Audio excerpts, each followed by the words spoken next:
ଆଜି ଥିଲା ପ୍ରଥମାଷ୍ଟମୀ ତ ସକାଳୁ ଉଠିଲା ବେଳକୁ ବହୁତ ସାରା କାମ ଥାଏ କିନ୍ତୁ ଆଜି ଯେହେତୁ ମାମା ଥିଲେ ଆମକୁ ପୁରା କାମରୁ ଫ୍ରି। ମାମା ସବୁ ହିଁ କାମ 7ଟା ବେଳକୁ ସାରି ଯାଇଥିଲେ। ତ ଉଠିକି ମୁଁ ଛୁଆଙ୍କୁ ରେଡ଼ି କରିଦେଲି ଆଉ ହଁ ଘରେ ଝିଅ ନଥିଲେ ନା ଯେକୌଣସି ପର୍ବ ବି ଭଲ ଲାଗେନି। ଆମ ଘରେ ତ ତିନିଟା ଠାକୁର ଝିଅ ଦେଇଛନ୍ତି। ତ ଆଉ ପ୍ରଥମାଷ୍ଟମୀରେ ସବୁଠୁ ସ୍ପେଶାଲ ହେଲା ଏଣ୍ଡୁରି ପିଠା ଯେଉଁଟାକି ହଳଦୀ ପତ୍ରରେ ହୋଇଥାଏ। କାହାକୁ କାହାକୁ ଭଲ ଲାଗେ ସେଇଟା ଜଣେଇବେ ମୋତେ ତ ବହୁତ ହି ବଢ଼ିଆ ଲାଗେ। ତ ସକାଳୁ ଆମ ଘର ଖାଲି ଉଠୁଛି ପଡ଼ୁଛି ସଜ ହେବେ ଛୁଆ ଅଳତା ଲଗେଇବେ ମାନେ ପୁରା ଏକ୍ସାଇଟେଡ଼ରେ ଛୁଆ ଅଛନ୍ତି। ଆଉ ବେଶୀ ତ ମଜା କରୁଛି ଆମ ୟାସି ଆଉ ଗୁନୁ ଚୁନୁଙ୍କର ଆମେ ତ ପ୍ରାୟ ଟାଇମ୍ ସେମ୍ ହିଁ ଡ୍ରେସ୍ ଆଣୁ। ତ ଏଠି ଠାକୁରଙ୍କୁ ସେ ମୁଣ୍ଡିଆ ମାରିକି ରେଡ଼ି ହେଇକି ଠାକୁରଙ୍କୁ ମୁଣ୍ଡିଆ ମାରିକି ସମସ୍ତଙ୍କୁ ମୁଣ୍ଡିଆ ମାରିଲେ।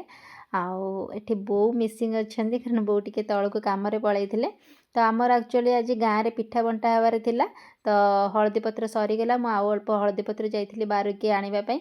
ଆଉ ଛୁଆମାନେ ତ ଆମର ଫୁଲ୍ ଏକ୍ସାଇଟେଡ଼୍ ଆଉ କାହାର ଲୁକ୍ଟା ବେଶୀ ଭଲ ଲାଗୁଛି ଜଣେଇବେ। ଏଠି ଆମେ ଶାଶୁ ବୋହୂ ମାମା ସମସ୍ତେ ମିଶିକି ଖାଇନେଲୁ। ତାପରେ ଆମର ଆକ୍ଚୁଆଲି ଶୀତ ଯେହେତୁ ପଡ଼ିଲାନି କମଳଟା ଧୋଇବାକୁ ନାନୀଙ୍କର ମୋର ଉପରକୁ ପଳେଇଲୁ। ମଟନ୍ ଆସିଥିଲା ମାମା ସେପଟେ ବନାଉଥିଲେ ଆଉ ମାମା ବି ଆଜି ପଳେଇବେ କାରଣ କାଲି ମାଣବସା ଗୁରୁବାର। ତ ମାମା ହେଉଛି ଗଲେ ସେଠି ଚିତା ହେରିକା ପକେଇବେ। ତ ସବୁ କାମ ସରିଲା ମାମା ଏବେ ବାହାରିଲେ ତାପରେ ମୁଁ ବି ବାହାରିଲି ଷ୍ଟୋରକୁ। ଆଜି